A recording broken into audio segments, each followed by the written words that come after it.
lo que aceptamos, lo que vivimos, juntamente con lo que dice la palabra de Dios. Amén. Porque eso es lo más importante, ¿no? Lo que yo crea, lo que yo piense, si no tiene una base sólida, 100% en la palabra de Dios, no tiene validez. En 1 Corintios capítulo 15 también nos dice que la razón del por qué estamos aquí es por la resurrección. Dice ya en los versos 14 y 15, dice: si Cristo no resucitó, vana es nuestra predicación. O sea que lo que yo diga, si Cristo no resucitó, no tiene validez, es vano, completamente. Pero cuando el Señor Jesús resucitó, todos esperábamos, o ellos esperaban también, los discípulos, que el Señor Jesús ascendiera a los cielos inmediatamente. Pero no, Él pasó 40 días en la tierra. No sabemos exactamente el por qué, pero sí podemos encontrar algunas respuestas, algunos indicios del por qué el Señor se quedó 40 días aquí en la tierra. Y lo más increíble, ¿qué hizo en esos 40 días? ¿Dónde estuvo esos 40 días? Porque no durmió en la casa de sus padres, o sea, de María y de sus hermanos. No durmió allá en el aposento alto, que es donde estaban reunidos los discípulos. ¿Dónde se quedó? ¿Dónde durmió? ¿Dónde anduvo? ¿Qué hizo? Y diríamos, por Dios, denos una respuesta a todo esto, ¿no? Porque es intrigante. Bueno, los 40 días después, déjeme decir que, en mi opinión personal, esos 40 días son los 40 días más ocupados del Señor Jesús antes de ascender al cielo. Los últimos preparativos para su ascensión al cielo se están haciendo durante esos 40 días. Y si usted cree que el ministerio del Señor Jesús fue bien ocupado antes de ir a la cruz, observe estos 40 días porque está más ocupado. Solo que ahora no va a la cruz, ahora viene ya después de la cruz. No va a la muerte, ya viene de la muerte. No no lleva los pecados, ya pagó por los pecados. Todas las cosas cambiaron, un antes y un después. Pero déjeme decir que la cruz está en el medio de 40 días. 40 días de la tentación en el desierto, 40 días después de la resurrección. Así que va a cobrar bastante relevancia. Y durante esos 40 días, el Señor Jesús se apareció a muchos, por decir, a todos los discípulos, a todos los apóstoles y a muchísimos de sus discípulos. Muy bien. La resurrección del Señor está registrada en los 4 evangelios, pero estos días el Señor está haciendo preparativos para regresar al Padre. Está confirmando y dando ministerios a los apóstoles, a los discípulos. Recuerden las palabras que le dijo el Señor al apóstol Pedro. ¿Se acuerdan que le dijo? Satanás te ha pedido para zarandearte, pero he aquí, yo he rogado que tu fe no decaiga. Y luego le dice, una vez, cuando regreses, confirma a tus hermanos, confirma tu ministerio. Y el Señor Jesús se va a reunir con el apóstol Pedro para recordarle estas palabras. Está fortaleciendo la fe de los discípulos, pero hay algo más. Yo creo que el Señor Jesús es un constante viajero entre la tierra y el cielo. Ahorita les digo por qué. Un constante viajero entre la tierra y el cielo. ¿cuántas veces iría el Señor al cielo y regresaría durante estos 40 días? ¿Cuántas veces entraría en la presencia de Dios y regresaría haciendo todos los preparativos para entrar al reino de los cielos, para enviar al Espíritu Santo y para confirmar a su iglesia, para confirmar a su pueblo, para dar esperanza a cada uno de sus discípulos, por ende nosotros también? Porque al leer estas cosas nos fortalecemos. Todo empezó aquel día, aquel primer día de la semana, aquel domingo, un domingo como este. Empezó ese día con las mujeres viniendo a la tumba. La tumba estaba vacía, no hallaron a la persona que ellos esperaban encontrar en la tumba. Ahora, los ángeles, había 2 ángeles ahí, y dice, entre los 4 evangelios dan más detalles. Lucas da unos detalles, Marcos da unos detalles, Mateo da otros detalles, Juan da otros detalles, pero están hablando de la aparición de estos 2 ángeles que estaban ahí para dar un mensaje.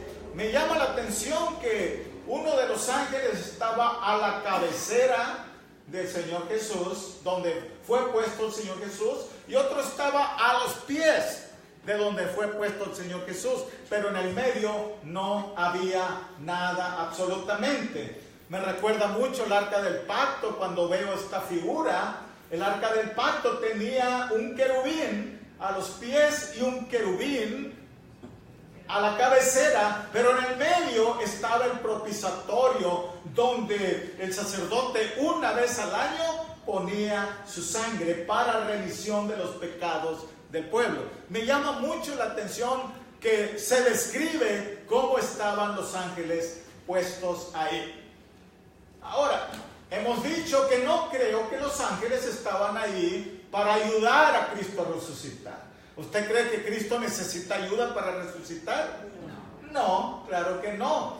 O estaban ahí los ángeles para ayudar a aquel pobre maestro, a aquel pobre Jesús a mover la piedra para que él saliera.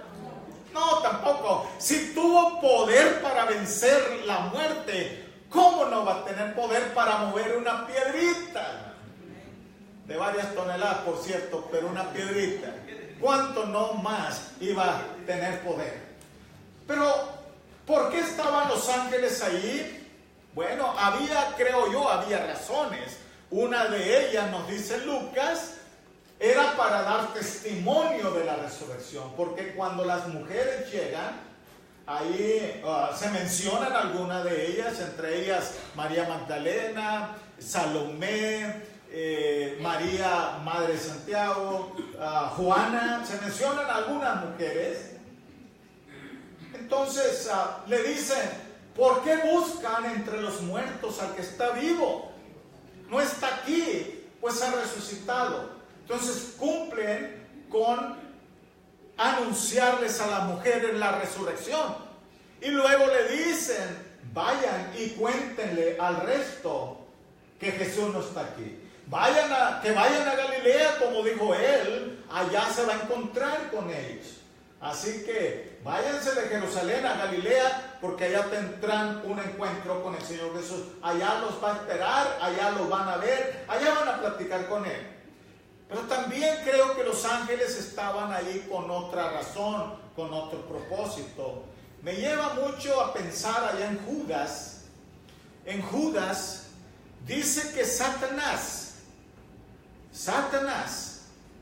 tenía la intención de robarse el cuerpo de Moisés. ¿Se acuerdan? ¿Por qué Satanás quería robarse el cuerpo de Moisés? ¿Y por qué tuvo que intervenir los ángeles, entre ellos el arcángel Miguel, para que Satanás no se robara el cuerpo de Moisés? Ahora mi pregunta es, si Satanás había intentado robarse el cuerpo de Moisés, ¿no cree usted que Satanás iba a intentar robarse el cuerpo del Señor Jesús? ¿También? Bueno, entonces los ángeles estaban ahí, protegiendo el cuerpo por varias razones. Jesús no estaba allí. Jesús estaba bien activo en espíritu durante esos días, cuando su cuerpo estaba en la tumba. Ahorita vamos a ir allá, vamos a ver todo esto. Él estaba bien activo, pero él había dejado su cuerpo en la tumba. Y sin duda alguna, Satanás tenía planes malévolos de robarse el cuerpo del Señor Jesús, porque hubiera sido un trofeo para él, hubiera sido una victoria para él, porque cuando Cristo regresa de la muerte y no haya su cuerpo, Satanás le hubiera dicho: a ver, ven para acá, ¿lo quieres? Póstrate delante de mí y te doy tu cuerpo, adórame y te doy tu cuerpo, ahora yo estoy a merced. Pero eso no iba a pasar, por supuesto, eso no iba a pasar. Muy bien, así encontramos la historia. Pero hoy vamos a empezar una serie de mensajes que pasó después de la resurrección. Y sobre todo el primer día de la semana. Ese domingo. ¿Qué sucedió ese domingo? Cuando menos yo encuentro 3 apariciones mínimas en ese domingo. Cuando menos. La primera, y cosa curiosa, como hemos dicho, cosa, no voy a decir increíble, porque las mujeres cada vez nos sorprenden más a los caballeros, pero sí me sorprende que el Señor Jesús, a la primera persona que se le aparece, es a una mujer. ¿Qué va? Me sorprende. Es increíble. Creíble, bueno. Creíble porque la Biblia lo dice. Esto, bueno, mejor no me meto en problemas, porque luego ya ve que luego no hay lonche en la casa. Pero gloria a Dios por las damas, gloria a Dios por las mujeres. Amén. Y casi aquí hay más mujeres que hombres esta mañana, yo creo. Cuidado, varones. Cuidado. Siempre llegan más mujeres a la casa de Dios que los varones. Amén. Bueno, el problema con esto, hermanos, es que, lo siento, varones, la Biblia dice que los varones estaban atemorizados. Lo siento, así dice. Estaban atemorizados por miedo a ser arrestados y también encarcelados y quizás crucificados también. Estaban atemorizados. Pero ¿acaso estas mujeres que dice Lucas 23, que siguieron al Señor Jesús desde Galilea a Jerusalén, sirviendo y asistiendo a los 12 apóstoles y al Señor Jesús, y entraron a Jerusalén, y las mujeres fueron testigos de la crucifixión del Señor Jesús, mientras los apóstoles huyeron temerosos, aterrorizados en varias direcciones la noche cuando el Señor Jesús fue arrestado? Aún Pedro lo negó y dijo: a ese hombre ni lo conozco. Ni lo conozco. Y por si fuera poco, hasta el gallo cantó. Pero ¿sabe qué dijo el gallo? Qué mentiroso es Pedro. Yo creo que eso dijo el gallo, ¿no? Qué mentiroso es Pedro, ¿verdad? Bueno, pero estaban atemorizados. Pero dice que las mujeres siguieron a Nicodemo y siguieron a José de Arimatea, y me imagino que algunos guardias, algunos soldados también fueron, porque ellos, los guardias y los soldados, también sabían dónde estaba la tumba, y fueron y cumplieron, ¿verdad?, sepultando el cuerpo de Cristo. Y dice, las mujeres fueron y miraron dónde pusieron el cuerpo de Cristo. Por eso, pasando el día de reposo, el primer día de la semana, vinieron todo este grupo de damas con las especies aromáticas para ungir el cuerpo de Cristo Jesús. La sorpresa es que no estaba ahí. No, conocemos la historia, los ángeles les dicen: no está aquí. Ahora, entre Lucas y Juan Mateo y Marcos se nos va a dar más detalles. Lucas nos habla de una área, pero Juan nos habla de otros detalles, y Marcos nos habla de otros detalles, y Mateo completa nos hablan de diferentes detalles de cómo sucedieron estas cosas. Pero Juan, ¿qué pasó ahí? Porque dice Lucas que las mujeres sí se asustaron. Bueno, por primera vez una mujer tiene miedo, ¿no? Se asustaron porque miraron a los ángeles, bajaron su rostro a tierra, señal de sumisión, y luego regresaron a donde estaban los varones, les anunciaron la resurrección de Cristo Jesús, y luego aparentemente ahí terminaría todo. Pero Juan, allá en Juan capítulo 20 dice, no, las cosas, faltan unos detalles que Juan va a añadir. Casualmente parece que María Magdalena guía de regreso a Pedro y a Juan, puesto que ellos no sabían dónde estaba el cuerpo de Cristo. Entonces quizás María y algunas otras mujeres vinieron de regreso a la tumba. ¿Por qué lo digo? Porque dice que Juan, que era más joven, corrió más a prisa, llegó y se asomó, pero no entró. Luego viene Pedro corriendo y él no respeta los astos ni las señales de tráfico y entra directamente a donde está la tumba. Miran que el lugar está vacío, Cristo no está ahí. Pero María Magdalena se quedó afuera, ella no entró, ella se asomó. Recuerda que ella ya había hablado con los ángeles. Los ángeles ya le habían dicho, según Lucas.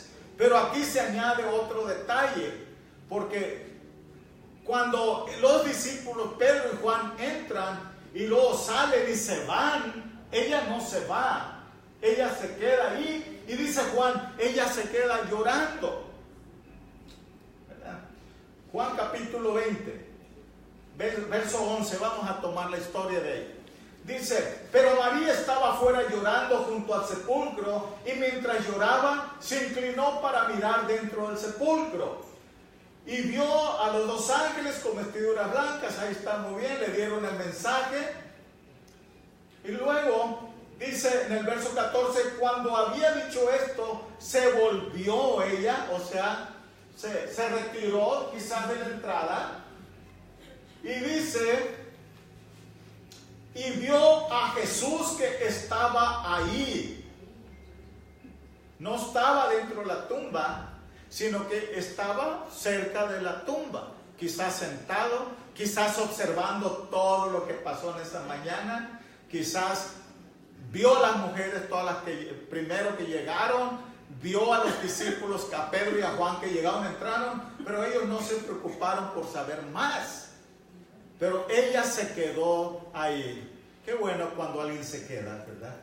Cuando hay alguien que dice, no importa, pase lo que pase, yo me quedo a servir a mi Dios. No importa.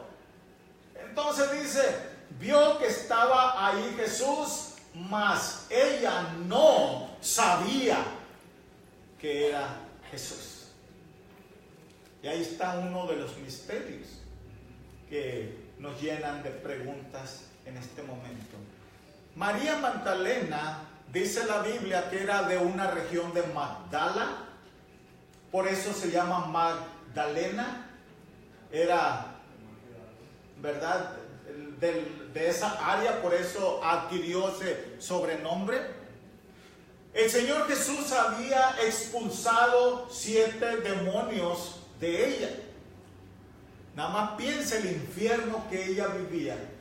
7 ángeles, 7 demonios habían hecho de la vida de ella su casa. Vivían en el corazón, vivían en la mente, vivían en el cuerpo de María. Nada más piense usted la vida tan atormentada y tan sufrida que ella sufría. Y por eso ella vivía su vida como la vivió, en pecado, hasta que se encontró con el Señor Jesús. Y el Señor Jesús la perdona, el Señor Jesucristo la libera de esos espíritus malos, el Señor la limpia, y luego ella, en agradecimiento, se convierte en seguidora y en servidora de Cristo Jesús. No fue ella la que ungió los pies con aquel perfume caro. Le servía. No había estado ella cerca de Jesús. No conocía ella al Señor Jesús de cerca. No lo había visto. Sin embargo dice, pero ella no sabía. Ella no conoció a Jesús en ese momento. Y viene la pregunta. ¿Qué pasó? ¿Qué era lo diferente en Cristo Jesús para que ella no lo conociera? ¿Estaba de por medio la resurrección? Estaba de por medio. ¿Cuántas cosas cambiaron después de la resurrección? La Biblia dice que el cuerpo de Cristo fue masacrado, fue molido, fue herido de tal forma que quedó irreconocible. Pero yo no creo que eso haya pasado. Yo no creo.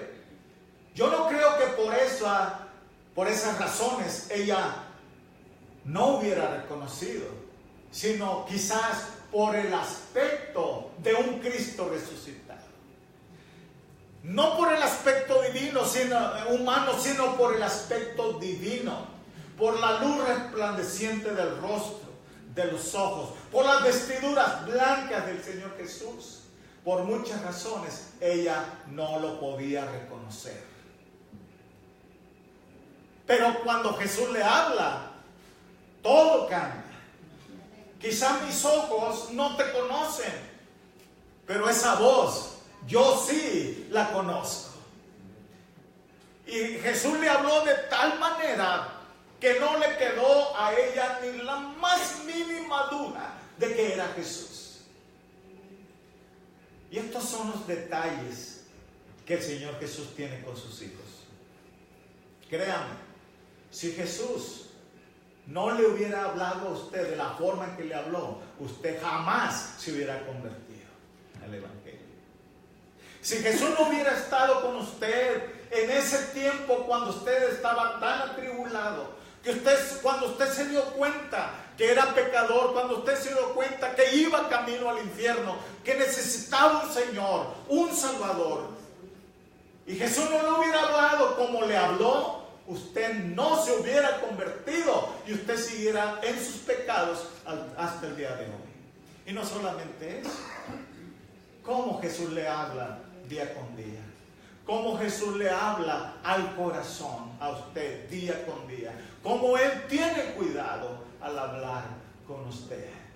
Eso abrió los ojos, eso abrió el entendimiento. La voz de Cristo siempre me va a abrir los ojos. La voz de Cristo siempre me va a abrir el entendimiento. Cristo trata con nosotros individualmente, personalmente. Tiene cuidado de mí. Le dice, María. Bueno, no le habló así. La hubiera asustado, ¿verdad? Lo hubiera asustado. Pero era María. Y ella dijo, esa voz yo la conozco. Este no es el hortelano, este no es el sepulturero, este no es el que limpia las tumbas. Esa voz yo la conozco. Y ella se dirige a él como Raboni, maestro. Eres tú, maestro. Tremendo, cómo cambia, ¿verdad? Cómo cambia. Pero Jesús le dice algo que en este momento nos va a formular una pregunta. En el verso 17, Jesús le dice, no me toques, no me toques. No había ella enjugado los pies del Señor, aún con sus cabellos, ¿verdad? No había estado ella, quizás había abrazado, quizás había saludado al Señor de mano, en tanto más de 2 años y medio de servicio que anduvo con el resto de las otras mujeres, con María, la madre del Señor Jesús, y con el resto de las mujeres. Sin embargo, el Señor por primera vez le dice a alguien, no me toques. Por primera vez. Y le dice, ¿por qué? Dice, no me toques, María, verso 17, porque aún no he subido a mi Padre. Mas ve a mis hermanos y diles, subo a mi Padre y a vuestro Padre, a mi Dios y a vuestro Dios. Pero no me toques. Bueno, en nuestra mente diríamos nosotros, bueno, ¿por qué el Señor Jesús no resucitó? Inmediatamente asciende al Padre y luego regresa. Sin embargo, Él esperó ahí, en la tumba. ¿Sabía el Señor que venían los discípulos? ¿Sabía el Señor que venían las mujeres? ¿Sabía el Señor que ellos necesitaban testimonio visible? Necesitaban ser testigos de la resurrección, que ellos necesitaban verlo. Y Él esperó un poquito antes de ascender, de subir al Padre. No me toques, porque aún no he subido a mi Padre. Pero diles, he aquí, subo a mi Padre. Para mí que en ese momento le está diciendo a ella, cuando le dice, ve diles. Y cuando dice, diles, subo a mi Padre. Para mí que en ese momento le está diciendo, mientras tú vas, yo voy a subir al Padre. Y luego nos veremos allá. Yo tengo una misión que cumplir. Yo tengo una cita con mi Padre. ¿Por qué? ¿Por qué pienso eso? Muy bien. Porque ese domingo, durante la noche, el Señor Jesús aparece a sus discípulos. Y estando las puertas cerradas. Solo que Tomás no estaba ahí. Acuérdense de eso. Y el Señor Jesús aparece en el medio de ellos y dice, pasa vosotros. Y dice que ellos se atemorizaron, se alegraron y mezclaban su miedo con la alegría, con el temor. Todos no sabían qué pensar, puesto que ellos pensaban que miraban un fantasma o una visión o un sueño. Pero el Señor Jesús les mostró a ellos sus manos, les mostró sus heridas. Pero un poquito antes, durante el día, el Señor había caminado 7 millas a Emaús, dando testimonio de la resurrección con 2 discípulos. Estos 2 discípulos que iban a Emaús, ¿acaso no habían escuchado que el Señor Jesús les dijo, no se vayan de Jerusalén hasta que venga la promesa del Espíritu Santo? ¿Y cómo se une a ellos? ¿Y cómo? Lo tremendo es, ¿por qué no los detiene? ¿Por qué caminar 7 millas en la dirección opuesta a Jerusalén? Acompañarlos. ¿Por qué no les dice, yo soy Jesús, párense, regrésense? ¿No era la intención del Señor Jesús regresarlos a Jerusalén para que se quedaran juntos y esperaran la venida del Espíritu Santo juntos? Entonces ellos deberían partir en todas las direcciones. Sin embargo, no los detiene. Camina con ellos en la dirección opuesta, alejándose del lugar, alejándose de las promesas, alejándose del plan de Dios, del plan inicial de Dios. ¿Por qué Jesucristo haría eso? La decisión la tenían que tomar ellos, no Él. Jesús ya había tomado la decisión.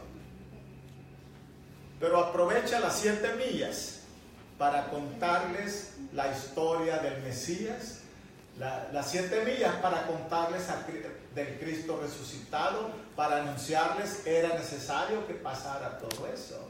Pero dice que cuando llegan a cierto lugar, el Señor dice, bueno, ahí nos miramos, y ellos le dicen, no, síguenos contando, nos gusta lo que nos estás diciendo, cuéntanos.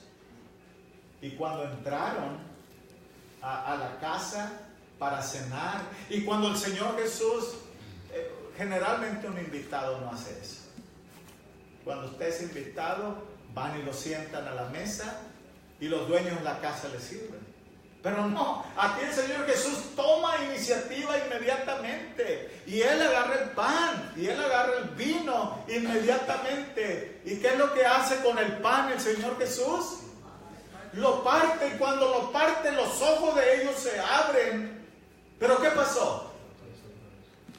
El Señor Jesús dice, bueno, logré impactar la vida de ellos, logré reafirmar la fe de ellos, pero yo tengo un trabajo que hacer allá. Ahora es cuestión de ellos, si se quedan aquí o regresan a Jerusalén. Y yo diría, ¿por qué el Señor Jesús no cenó con ellos?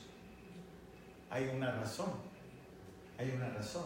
Y la razón se los dijo en la última cena. En la última cena les digo que no volveré ¿a qué? A comer, a tomar de esta copa hasta que la beba con ustedes. ¿Dónde? Con mi Padre en el reino de Dios. Y Él, fiel a eso, no se sentó a comer con ellos, ¿verdad?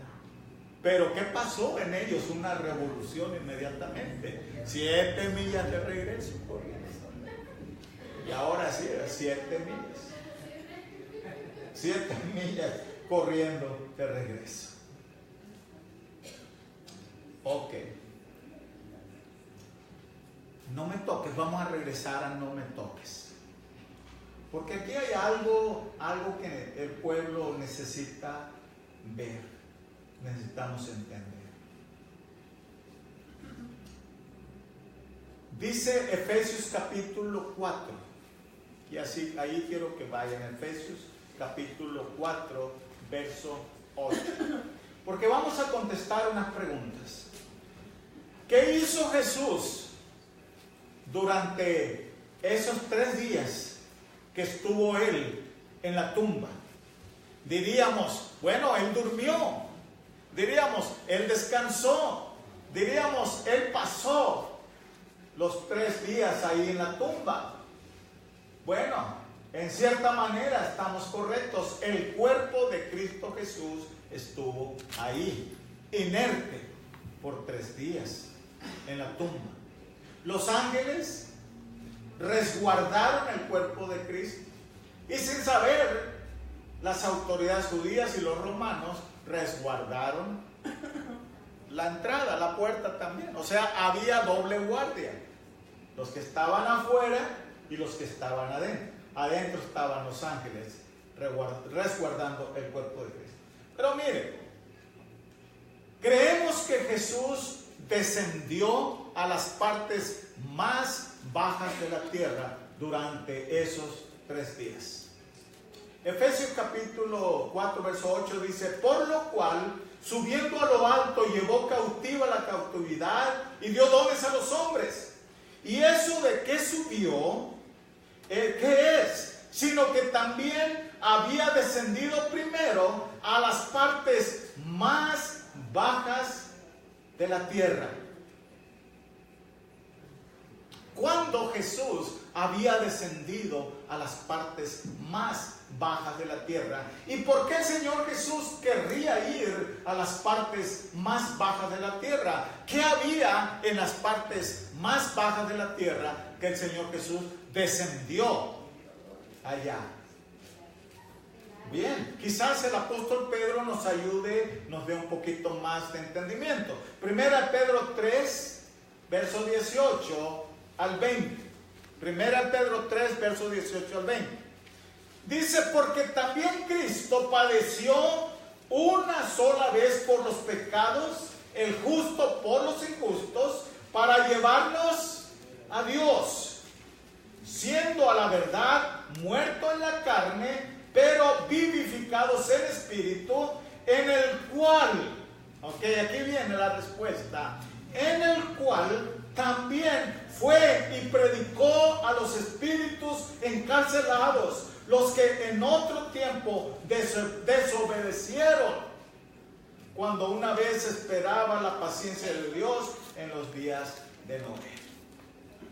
Dice, el cuerpo de Cristo en la tumba, pero Cristo en espíritu descendió a las partes más bajas de la tierra, a donde estaban los espíritus encarcelados.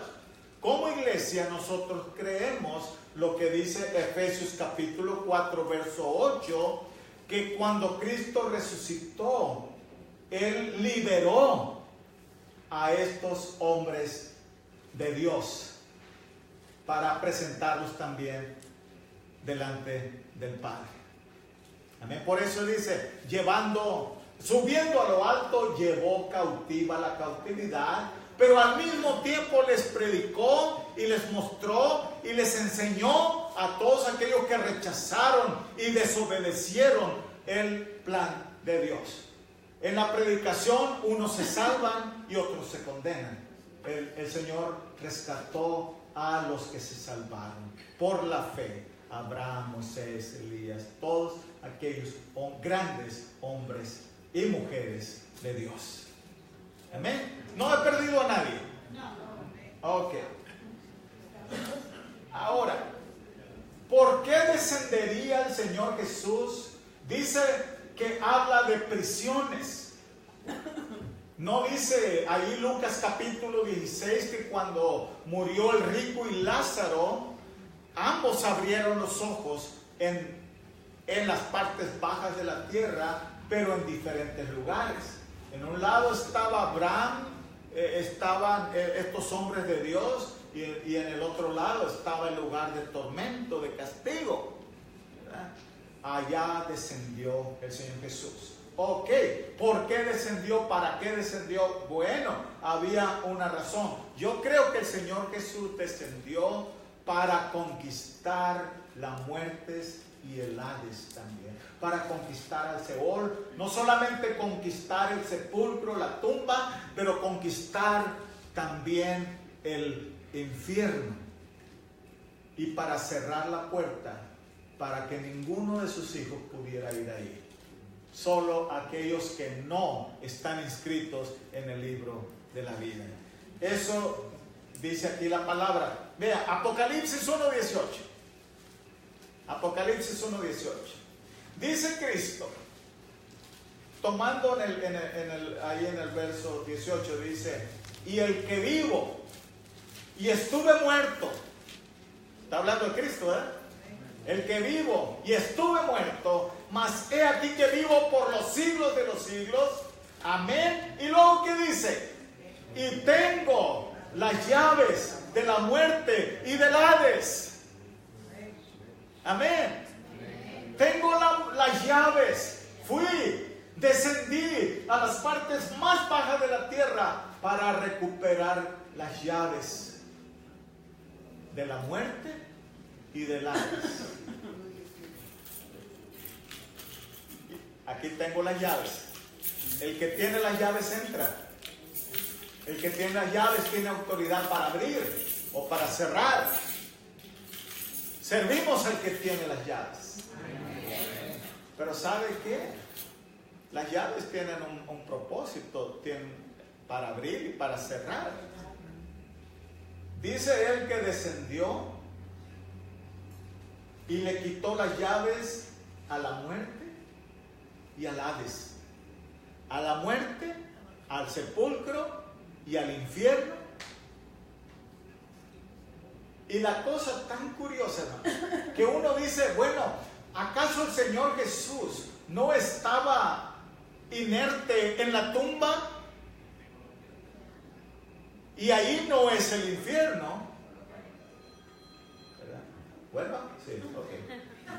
Perdón. Sí, a veces me hablan. Pero, ¿sabe qué? Aquí me habla a mí de que con la muerte no termina nuestra existencia.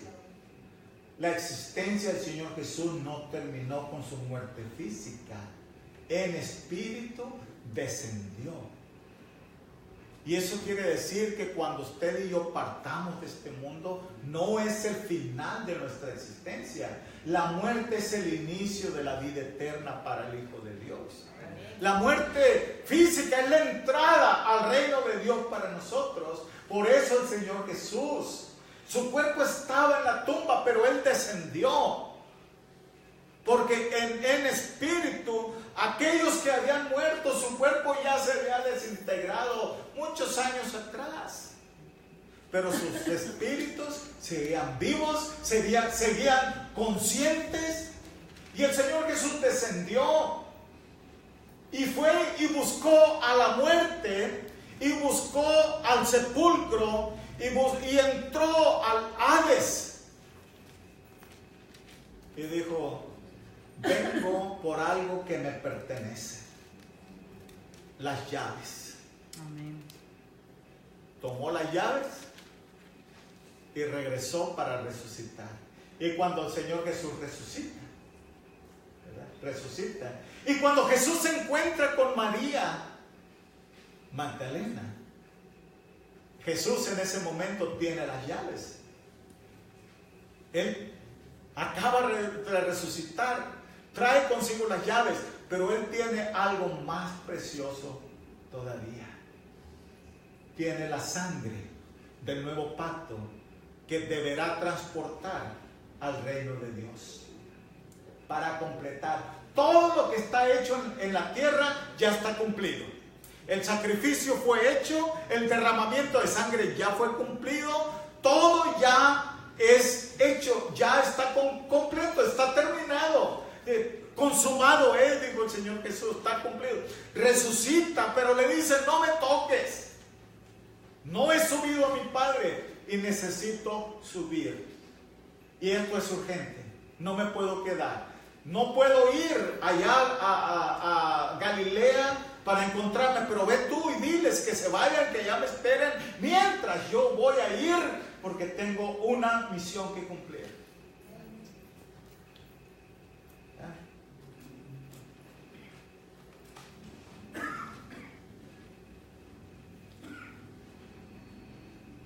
Y en Hebreos capítulo 7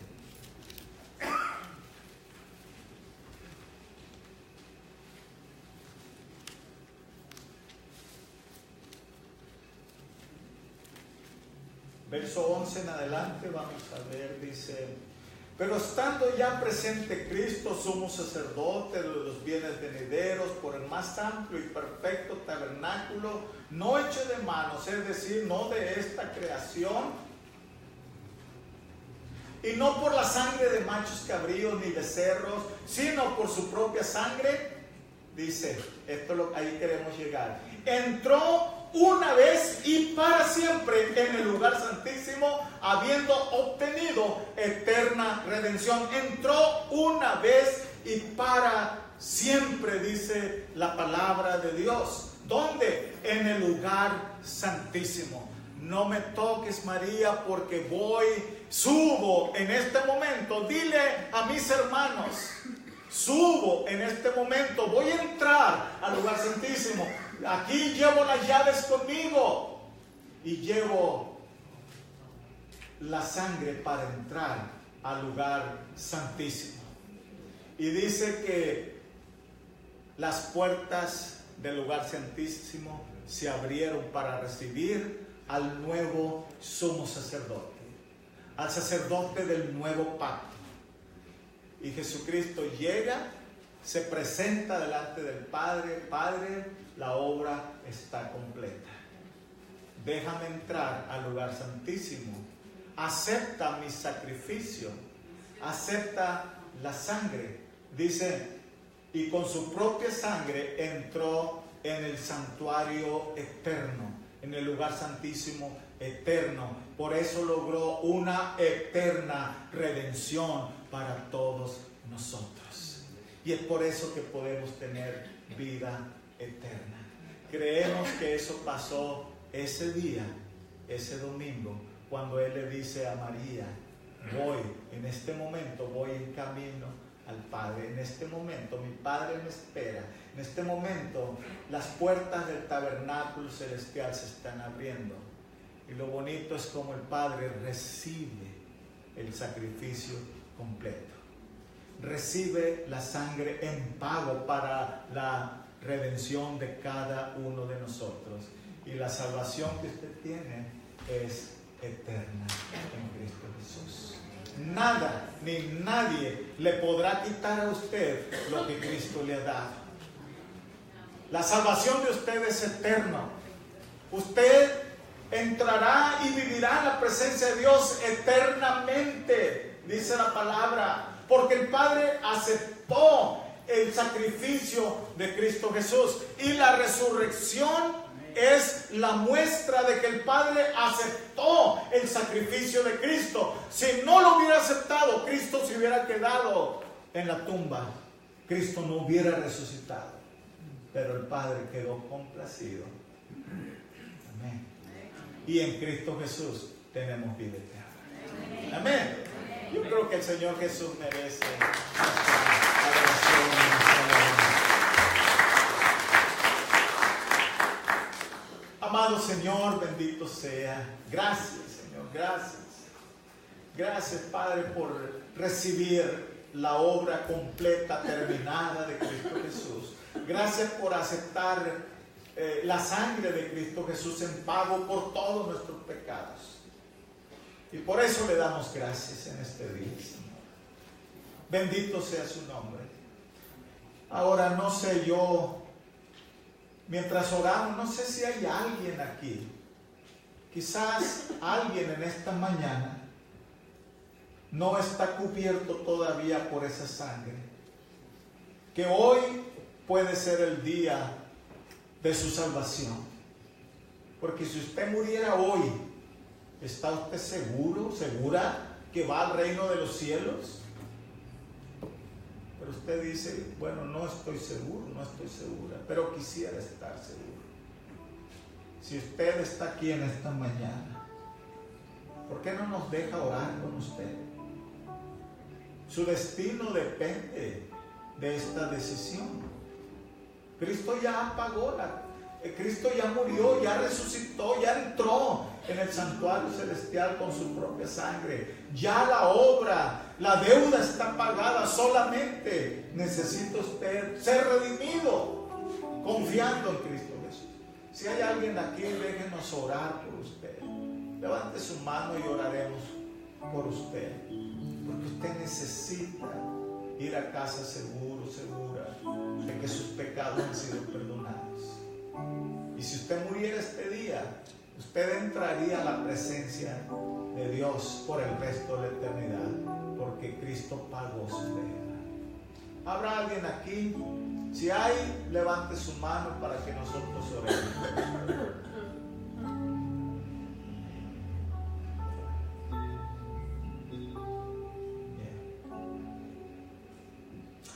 Padre, usted conoce mejor que nadie el corazón, Señor.